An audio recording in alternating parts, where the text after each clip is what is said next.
জুলাই ঘোষণাপত্রে কি আছে? আপনারা কিছু বুঝতে পেরেছেন? আমি কিছু বুঝতে পারিনি যে এখানে কি আছে। আমি একবার শুনেছি, পড়িনি।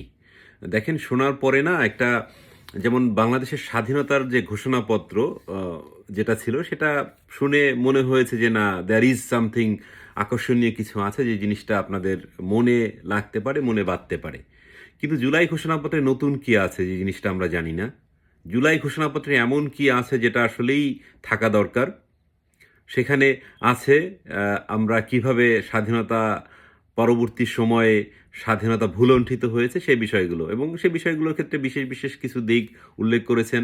সেখানে আ জেল হত্যা থেকে শুরু করে, জেল হত্যা আছে কিনা মনে পড়ছে না। বাট ৭ই নভেম্বর, সিপাহী বিপ্লব, আম বাকশাল, আ হয়তো ১/১১ সরকার, এই ব্যাপারগুলো চলে এসেছে।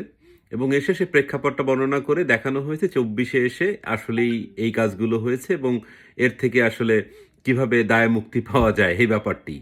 তো দেখেন, দায়মুক্তি আজকে ব্যাপারটা আপনার পাশে বিএনপি বা অন্যান্য দলগুলো দাঁড়িয়েছে। বিএনপির এখন সবচেয়ে মেইন এজেন্ডা হচ্ছে তাদের একটা ইলেকশন দরকার।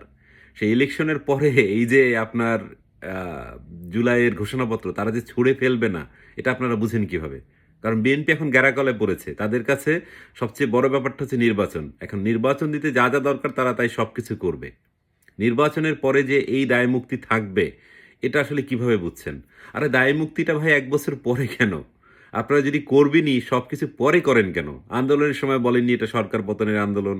আন্দোলন হওয়ার পরে আপনারা, জেতার পরে আপনারা বললেন না যে এটা একটা বিপ্লব, একটা বিপ্লবী সরকার গঠন করলেন না। এখন এসে বলছেন যে একটা ঘোষণাপত্র দিয়ে দায়মুক্তি। এগুলো টিকে না রে ভাই। বঙ্গবন্ধু হত্যার পরে ইন্ডিপেন্ডেন্ট টিকে নাই। এগুলো টিকবে না। বিএনপি এগুলা তোপে মুখে উড়িয়ে দিবে। ঠিক আছে? সো আল্টিমেটলি রেডি হন। রক্ষা নাই এখান থেকে।